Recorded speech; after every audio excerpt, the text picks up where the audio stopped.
You know, that thing you haven't done in a while, it's still waiting for you. Maybe it's movement, a song, a pose, a part of yourself that got buried under busyness.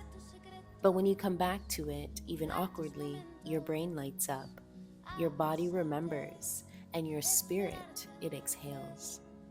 So this week, try it. Do the thing, reclaim a piece of you.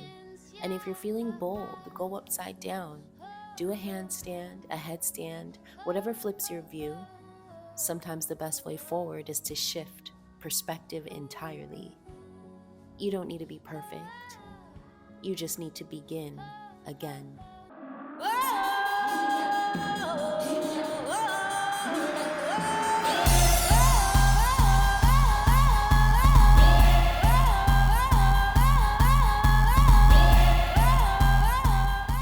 Hey guys, welcome back to my channel. If you don't already know me, my name is Jamila, also known as the Winged Alchemist, and I'm just here to help you move through the chaos of transformation and to land in the clarity of your next self so you can finally trust what you're becoming and stop shrinking to fit who you were. And if you're looking for a life coach, alchemist, spiritual guide to assist you in this next stage of your life, click the link down below, go to my website, thewingedalchemist.com, and just check out my offerings, or you can simply book a Keys to Self session so we can begin your transformation. With that said, let's keep it moving. This is literally the first key in the 7 keys of identity alchemy, and it is called ego death. This is the beginning of the transformation process, and honestly, it's the part that most people don't know they're in until it's already happening to them. And the thing is, you're not gonna find a lot of clarity here. It doesn't start with you feeling powerful. It usually starts with a feeling like everything is falling apart, and that's because it is. So if this is something that you're experiencing, it might be because your life doesn't make sense right now. You might feel disconnected from your work, your relationships, your old sense of purpose. You might be exhausted by the pressure to hold it all together, even though something inside of you knows you can't keep living the way you used to. Or maybe you feel like something is breaking down and you just don't know what's on the other side of it. This is where the alchemical path really begins. In the first episode, I talked about what alchemy actually is. You know, it's not some abstract aesthetic concept, but a real psycho-spiritual process. It's about transformation that happens from the inside out. Not through adding more information, more people, more things, but through releasing what's no longer real. In this episode, we're actually beginning with the first threshold where transformation truly begins. This is not the part where you feel like you're growing, okay? This is the part where you feel like you're completely falling apart. But that's exactly why this stage matters. Now, if you're feeling confused or stuck or disoriented or like nothing is working anymore, it's not you. You're just in the fire, in the spiritual fire. And this is the first step towards a real change. You have to break down in order to build back up. And so as we move forward, we're going to break down exactly what calcination is, what it looks like and feels like in the modern world, and how to move through it without bypassing it or rushing the process. Okay, so really the first stage in alchemy, or what I call the 7 keys of identity alchemy, is what traditional alchemy calls calcination, but I call it an ego death, because honestly, that's exactly what it feels like. Now, in traditional alchemy, calcination was the stage where alchemists would literally burn a substance down to ash. It was about reducing the material to its purest form so they could essentially begin the actual transformation process. And without that burn, nothing real could be built. What is a better foundation than pure essence, your purest essence? Now, the same thing happens in personal transformation, right? Ego death is when your old identity, the version of you that was shaped by survival, performance, right? External expectations, when all of that starts to collapse. And it's not subtle, nor is it a gentle process either. Before this stage begins, most people are still operating from a surface level identity. A surface level identity is just one that's been shaped by external roles, social expectations, and unconscious programming, right? Now that version of self, it works. It really works. It works for a while, especially when you're trying to build a life that looks stable or a life that looks successful on the outside, but eventually something starts to feel off. And for many, this happens in midlife, when the roles they've been performing stop producing meaning. They probably feel like they've lost a precious part of themselves. They've been living in a way that is probably productive, but it's not real. And it can honestly feel like burnout, or maybe look like your job or your relationship suddenly doesn't make sense anymore, or like your goals, the things you used to chase, they don't hit the same. You know what I'm saying? And what happens? You end up feeling disconnected from everything that used to give you a sense of direction or validation. All this is happening because the version of you that built your life up to this point is essentially being burnt away. The ego structure that was keeping you safe by staying productive, by staying agreeable, needed, whatever it was, it's no longer sustainable, right? And your system knows it. Now, this stage can actually show up as confusion, anxiety, grief, numbness, or anger. You know, it's uncomfortable. It feels like you're unraveling, like everything that used to give you a sense of control or meaning is falling apart. And here's what I want you to know. It's not a sign that something is wrong. Like, we tend to feel like something is wrong when all of this starts collapsing, and like we need to try to hold it all together. We start to grab our glue, and I'm speaking metaphorically here, but we grab our glue, we grab our tape, and we try to like tape and glue these pieces back together. The moment something is falling apart, we think something is wrong, and our mind goes, how do we fix it? And then we begin to overthink, and our mind is racing through different like pathways, trying to figure out how to fix a thing that is happening on a soul level. And there's no way to fix it. You essentially burn more of your energy trying to fix it until you don't have any more energy left, and you're forced to be present, right? So it is not a sign that something is wrong. It's a sign that something is finally beginning. And know that this thing that happens to be beginning is in alignment with your higher self, and it is going to lead you to your future self. And unfortunately, this is all a process of mourning, not just a version of yourself, but sometimes it's mourning certain dreams, right? It's mourning certain illusions that we've built up and we've essentially attached our minds to, our energy to, that's really not reality. It's not reality, and it's not for you. And if you would just get very present with yourself, you would probably make the choice to let it go rather than trying so hard to keep it together. So no, something wrong is not taking place. It is just a sign that something is finally beginning. And I have to be honest with you, the ego death is the first and it is the most intense part of the alchemical journey, because it forces you to face the truth that you can't keep pretending to be somebody you're not. And once you start seeing that, you can't unsee it. You're not just letting go of a belief or a habit. You're letting go of a whole identity that was built to help you survive, not to help you thrive. I didn't mean to rhyme there, but I'm rhyming. Now, this is the part of the process where people usually try to go backwards. As I said, people try to make things normal again, right? But that's not what this stage is for. I'm sorry, but you don't go back. You're being stripped down so you can build something that's aligned with who you actually are underneath the roles, underneath the mask, and underneath the programming. And it's painful. Yes, I know.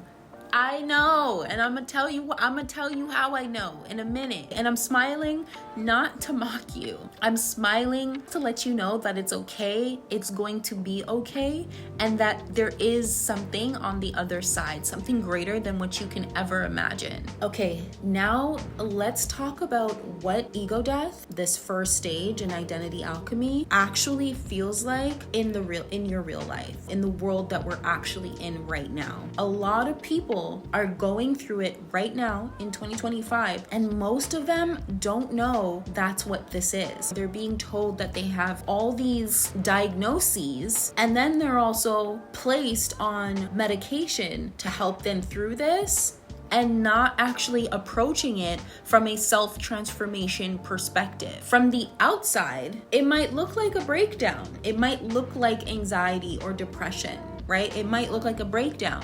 But what's really happening is that your internal operating system, it's crashing, right? The version of you that knew how to hold it all together, right? Who knew how to perform, knew how to please others, who knew how to produce, that version is short-circuiting, right? And your nervous system knows it. This is literally the moment where your system is like, I cannot do this anymore. Like, I can't keep doing this. That's what it's saying. Now, I actually want to go through some real life signs that you're experiencing an ego death. The first thing that I want to kind of bring up, you probably wake up and feel like your body is just going through the motions. You know, you're getting dressed, you're answering emails, you're scrolling, but you feel totally detached from it. It's like your body is performing a routine that your soul just doesn't recognize, right? You're moving, but you're not present. And it feels like you're watching someone else live your life from behind a glass wall,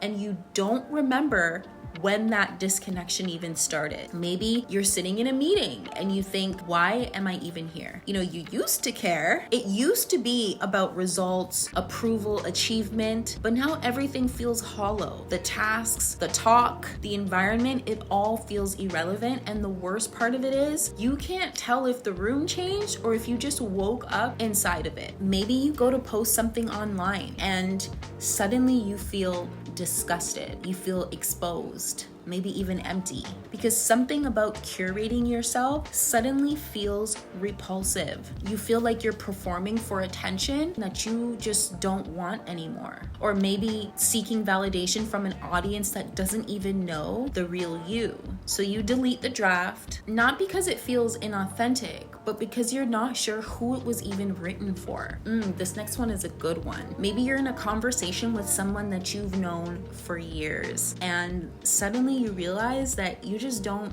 actually feel all that connected to them anymore. You've been performing connection, and there happens to be this weird grief in the room. Yes, you might laugh at the same jokes, you might play the same roles, but your body knows the bond is built on who you were pretending to be and not who you actually are now. And so you end up leaving the conversation feeling both guilty and relieved. Maybe you try to force yourself to be productive, but even caffeine and pressure really don't move the needle anymore. And now you feel shame. You feel shame for not being able to push through. And the thing is, you used to pride yourself on your hustle, on your ability to get ish done, no matter how you felt. But now, even with the deadlines and the noise and the urgency, nothing inside of you responds. And you're not tired, you're just empty. And then the quiet part of you wonders, was I ever really okay to begin with? Emotionally, this is when everything gets loud. This is where you might find yourself being triggered by things that never used to bother you. The small comments, small rejections, small delays, suddenly they hit like a punch to the gut. And then there's the shame for reacting that way. And all of this is happening because you're not just reacting to this moment. You're reacting from every version of you that's ever swallowed a feeling, a forced smile, or the version of you that's overextended yourself just to stay safe. And I promise you, it's not that you're just annoyed. You're just being shown where the ego was still trying to control your reality. And so why are you even triggered in the first place, right? In moments like these, The ego tries to fight for its life by externalizing the problem, by blaming others, by getting defensive, or by spinning into mental overdrive. The ego's logic is, if I can think fast enough, maybe I won't have to feel this. And that's exactly why so many people overthink. Thinking becomes a strategy to avoid emotional truth, because that's what emotions are. Emotions is energy in motion that is carrying information. And you do have to develop a level of emotional intelligence in order to understand, to truly understand what that information is giving to you, and how to take that information and to integrate it into your being. This kind of emotional volatility, this like triggering, it's not random. It's the nervous system trying to purge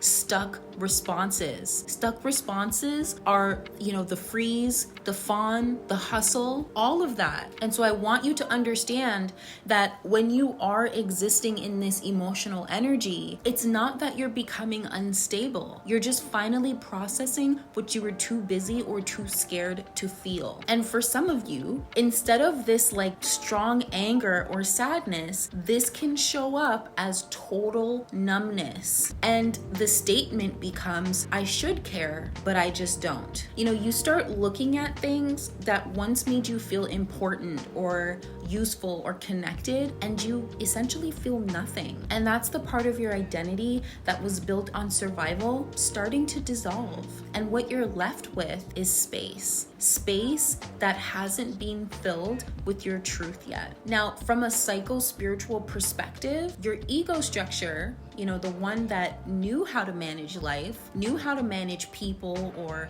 your image or performance, it's just being stripped down. Like, we understand that now, right? And the nervous system, or your nervous system, doesn't exactly know how to regulate without that structure yet, because the nervous system has basically found its comfort zone in a ego structure that is not based on your soul. It's like your system had a comfort zone, a tolerable identity, even if it wasn't good for you.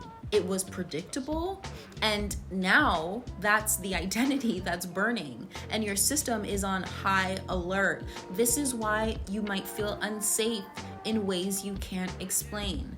Emotionally exposed, hypersensitive, or like you need to isolate just to feel okay. And all of that, it's okay. Like, it's okay, right? It's all part of the process. You're not unraveling because you're weak. You're unraveling because your system can no longer carry what was never built for your wholeness. So ego death, it's not just an identity shift. It's a full body, full energy, full story unlearning. And when you don't know what's happening, it can feel like you're losing yourself. But the truth is, you're not losing yourself. You're losing the version of you that was built to survive the world you no longer want to live in. And that version carried you this far. And so we give gratitude, but it's not meant to go any further. Let's step back for a second to talk about what's really happening during this first key, ego death. Now, the version of you that maybe learned how to be liked so you wouldn't be left, pushed through exhaustion so you wouldn't seem as though you were lazy, maybe the one that over-explained, I used to do that a lot, over-functioned, or stayed quiet to keep the peace. Woo, that was me. When I say that was me, you gonna learn in a minute. Now, that version of you worked, right? It worked. It protected you. It helped you navigate environments where your full self maybe wasn't safe or welcome or understood, but it wasn't built from truth. It was built from adaptation. And now that structure is no longer sustainable. Your system is burning through it because your soul is trying to take the lead. Now, one of the reasons this stage feels so exhausting is because you've probably been spending enormous amounts of energy just to maintain the version of you that you thought you had to be. Ego, when left unchecked, becomes like a parasite on your life force. Now, the bigger and the more complex the ego is, the more roles it's juggling, the more stories it's protecting, and the more energy it drains until one day the system collapses and they're too tired to keep pretending. And that's not weakness. That's the beginning of clarity. Now, I want to make sure that I am covering all angles of this ego death thing. Okay? So that way I can essentially initiate you through your own transformation. You laying down these roles of being the overachiever, the peacemaker, or the perfectionist for the sake of system's sake. You laying down these roles is your soul starting to reclaim authority of your life. And you don't even have to try to get rid of them. They just stop working. Your soul has evolved past the programming. And that's the key word here, programming. Family expectations, cultural conditioning, generational trauma. We were just performing what we thought would keep us safe or accepted or valued. But fire doesn't care. It only destroys illusion. Ooh, child. I want to make this real for a moment because I've lived this. I know what it's like to be in that fire. I know how uncomfortable it is. In 2016, I got married. I was in a very public relationship. One I basically convinced myself was forever. And I think part of me knew even then that I was holding on to something that wasn't aligned. But the shame of being wrong, the pressure of public commitment, the fear of losing what looked like love, I let all of that override what my soul was screaming at me to hear. I was getting the messages, I was getting the dreams. If I told you the types of dreams, I was getting dreams to where my like ancestors, God would send me these messengers and they would say, Jamila, it's time to go. And I would say, no, it's okay. He was sorry. He's not going to do it again. He'll grow out of it. I was literally in my sleep in the dream world trying to like argue as I was telling them, no, it's okay. I'll be okay. They say, okay. Even though they know. But my ego was so strong that it was showing up in the dream world. So yes, I was getting the dreams, I was getting the warnings, but I didn't want to listen to them. And when I say I was holding on to illusion, I don't just mean that I was romanticizing the person. Like I wasn't romanticizing someone. I mean, I was still trying to hold on to the version of me that needed this relationship to mean something. I really didn't want to be the girl who failed. I didn't want to be the girl who left too soon. And I really didn't want to have to admit that I was ignoring my own intuition. So I stayed. I stayed through the emotional abuse. I stayed through the experience of physical abuse. I stayed even though I was completely breaking down. The most uncomfortable thing. And I remember blaming everybody outside of me, right? All the people who were showing up as disruptors, including the person I was married to, disrupting my inner peace in a sense is how I looked at it. I was blaming him. And I just had no idea. I had no idea what to do. But I knew I did not want to break the covenant of marriage because I just was so embarrassed that this thing would have been so short-lived. Even though I can see the potential, that doesn't make it reality, honey. And so when I was at my lowest, what I thought was my lowest, life took over. One of my friends gave me an opportunity that allowed me to step away, right? To separate myself, to gain some clarity on what my next step should be. And I knew I needed to take it. Did I want to take it? I didn't, because I was so afraid of letting go. Even just to go on a vacation, I was so afraid. I felt like I would lose everything. But I knew I needed to take it. But what I didn't know was that I would open the door to one of the hardest experiences of my life thus far. It's funny because while I was there, while I went on this like vacation, it was a beautiful time, which really gave me an opportunity to relax and to come back to myself. And one day we had planned to go from the US Virgin Islands to the British Virgin Islands for the day. We were going from St. Thomas to Tortola. I went with my passport. We took a boat and we basically drove in through the water. We're in a whole new country now. I had to sign in through immigration and we enjoyed the day in Tortola. And I remember as soon as we got there, there was this huge rainbow. And I just thought, oh my gosh, I felt so close to God. And I said, God, help me. I know I deserve a relationship that reflects my soul, that reflects my commitment, that reflects my love, that reflects my authenticity. I know I deserve a partner who makes me feel seen, who would never abuse me mentally, physically, emotionally, any kind of abuse. I know that I deserve all of this. And whether it is supposed to be with him, my current partner at the time, or with somebody else, I am claiming that love. I literally plant the seed. I remember I left there feeling whole. I left there feeling just so in alignment with my soul, which was exactly what I needed to get back to. Why did this friend invite me over to her house? You know what I mean? In St. Thomas. Why did she do this? I don't know, but God works in mysterious ways, especially when you're being guided back to your own divinity within yourself. Now, I made a major mistake with paperwork. I made a mistake because as we were going back after the day trip in Tortola to St. Thomas, because we were like in a boat, it's different when you're on a road and you're driving and you get to the border or immigration. It's different that way, right? But this time we just kind of drove back into the port and I totally didn't think that I needed to sign back in to the US Virgin Islands. And so I was there for another week. And while I was traveling back, I ended up being detained. Literally in immigration custody, in jail cells, okay, handcuffed, transported in a criminal van alone without access for 21 days. It was supposed to be 3 days, but it ended up being 21 days.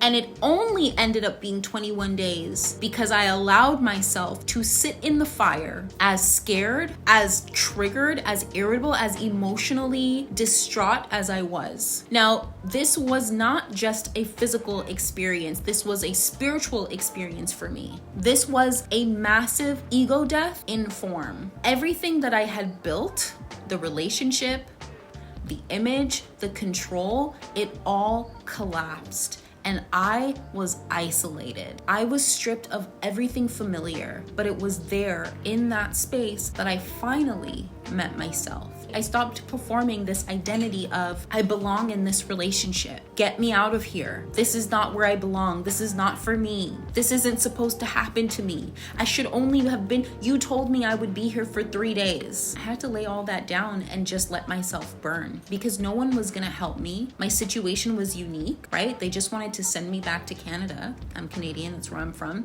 That's all they wanted to do. And so I didn't need court dates and all of that because I was just supposed to get on the next plane back to Canada, but that did not happen. So in letting myself burn, strangely enough, something pure showed up in the ashes. When I surrendered, I started teaching the women in the detention center yoga, visualization, mindset. I realized that when everything was taken away, what remained was my essence, and it still had power. That's what ego death does. It doesn't just remove what's false. It shows you what's indestructible. And I'm so grateful that I listened to my higher self, that I surrendered the storylines of marriage, relationship, and all of that. And that I surrendered to the moment. I got very present. I gave the gifts, I don't know why I'm saying that weird, but I gave the gifts of my soul to those around me. And not only did it help them, but it helped me.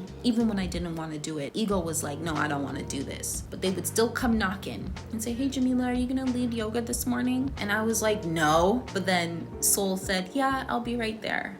And I did it, and I felt really great about it. And I was blessed. I was blessed with the instructions on how to get myself out of there through dreams. I was blessed because it kept me connected to source. And I eventually, on day 18 or something like that, I had a dream that told me, Jamila, you will be out of here by the weekend. And then they showed me essentially a scene or a movie of what it was that I needed to do. And I remember waking up the next day being like, wow, That's so weird. I had a dream that told me I would be home by Friday. And when everything was crashing in that institution, I said, no, honey, you are not keeping me any longer. And so you know what I did? I trusted the message. I listened to the message. I listened to that intuitive download that I received in my dream.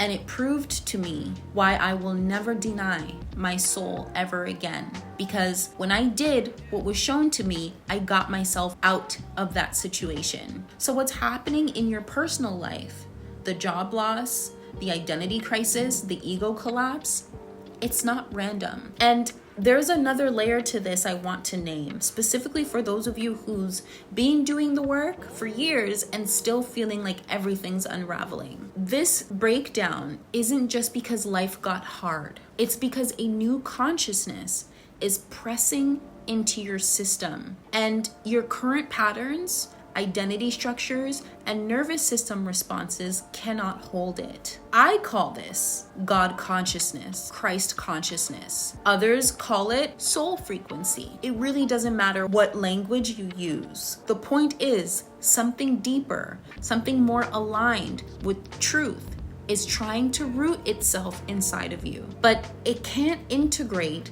until the false self steps away. So yes, you're falling apart, but only because something more whole is trying to take up space in your life. And this is how the soul makes room. This is how God consciousness, Christ consciousness grounds into the body. First, the illusion burns. So what's happening now isn't just a collapse, it's a call to realign with what ancient initiates call the one mind, source, the original field of consciousness that lives beyond ego, beyond fear, beyond survival identity. This is the repatterning of yourself, not to become something new, but really just to become something true. So accept that you're being invited into a divine partnership with a power that's beyond your old framework. Now, most people don't want to hear this, but it needs to be said. You can't skip this stage.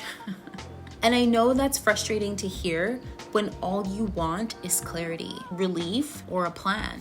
But ego death, this first key in the alchemical process, is not something you can bypass or rush through. It's not optional, because here's what happens when you try to skip over it. You just end up recreating the same patterns in a new form. You change the scenery, but not the self.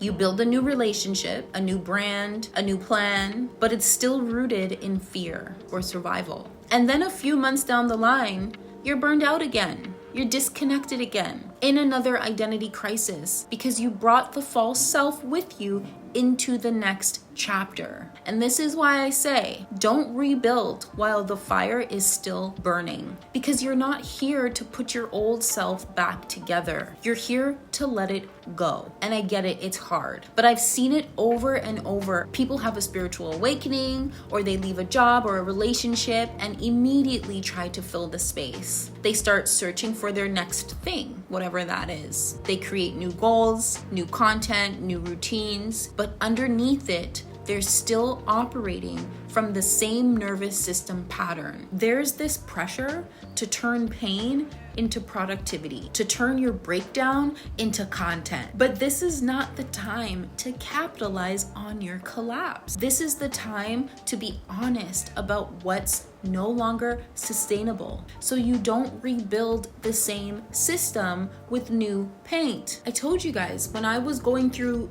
that breakdown in 2017, I didn't say anything about the experience. I didn't say anything about the separation. I didn't even say anything about the divorce. It's only now that I'm talking about these things, that I'm sharing my experience, that I'm taking full responsibility for my experience. It's only now, after I've essentially gone through an entire alchemical process. I have lived through each of the stages, honey, and I can see how important that experience was, and I can see the blessings that came every step of the way. So long as I stayed close to my soul, so long as I allowed this Christ consciousness to guide me, to lead me. And so now Spirit says, you can share your story. Now Spirit says, use this to help others. I didn't take it and turn it into content.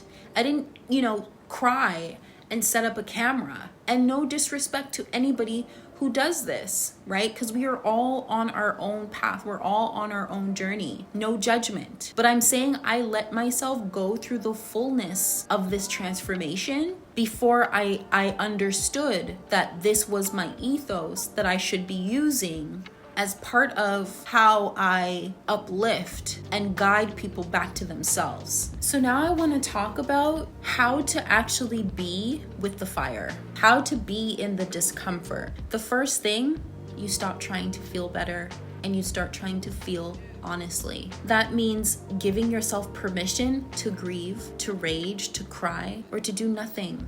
Feel it, all of it. It means stopping mid-scroll, mid-conversation, mid-habit, and asking, do I even want this anymore? Or is this what I've just always done? You have to let your body slow down. You have to let your nervous system catch up with your soul. Going back to black or moving through this first stage, it's about observing yourself and asking yourself why. Why do I want this? Why do I like this? Why do I do this? It's understanding yourself. It's observing yourself and stop trying to observe everything outside of you. Now, one of the ways to be with the fire is to actually support your body through it. You just need presence. And I want to just walk you through a simple practice right now. When you're ready, I want you to sit or lay down. Maybe lay down, because when you lay down, you allow your nervous system to fully relax. So lay down. And I want you to inhale deeply. Let your belly expand. And then exhale slowly, drawing your belly gently in.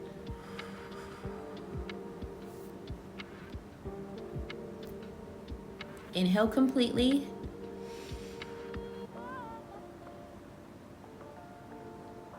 Exhale, drawing your stomach in.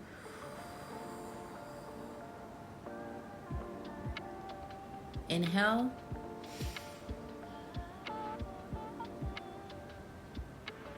Exhale.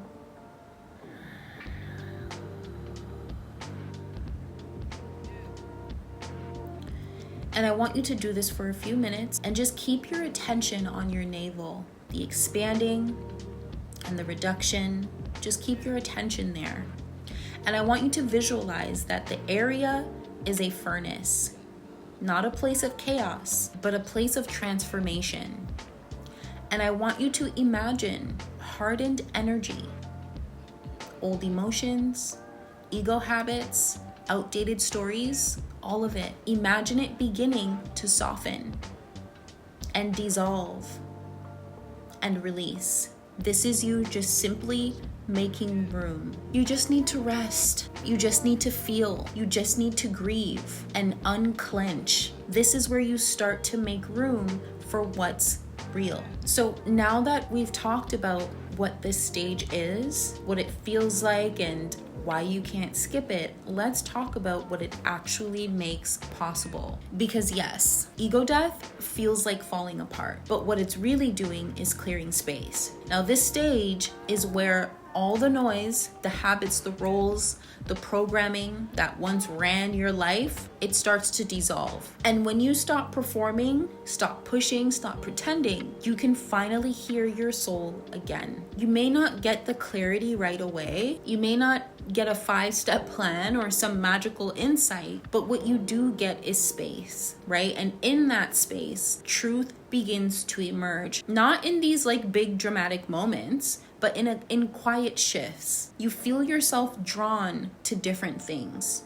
You stop tolerating what used to drain you. You find yourself craving stillness, honesty, reality, even if you don't know what's coming next. Eventually, you come out of this clearer, lighter, more aligned with your core values, not just your conditioned desires. You'll find yourself less reactive, less performative, and more interested in what feels true than what looks good. But only if you let the fire do its work. Because what this stage is doing on a deeper level is preparing you for what's next. The next phase in the alchemical journey is called dissolution. That's when the structure has been burned down and the emotional body starts to release what's been buried beneath it. But that stage can only begin once the fire has made enough room for it. This alchemical process moves in order for a reason. Each stage clears the way for the next. Calcination, ego death,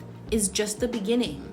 It's the first of 7 stages in the full alchemical journey. And in this series, I'll guide you through all of them, step by step. Each one reveals a new layer of truth, a new version of self, and a deeper level of clarity. So my friend, if you're in this stage right now, you're in the fire. And I want you to know you're not doing it wrong. You're just in the process. You're in the first gate, and yes, it's uncomfortable, but it's sacred. You don't need to figure it all out today. You just need to stay with yourself. Stay with what's real. Let this part of you fall away so something truer can take place. And if you want support through this, if you want someone to help you locate where you are in this process and, begin to reconnect with your actual self, book a Keys to Self session with me at thewingedalchemist.com.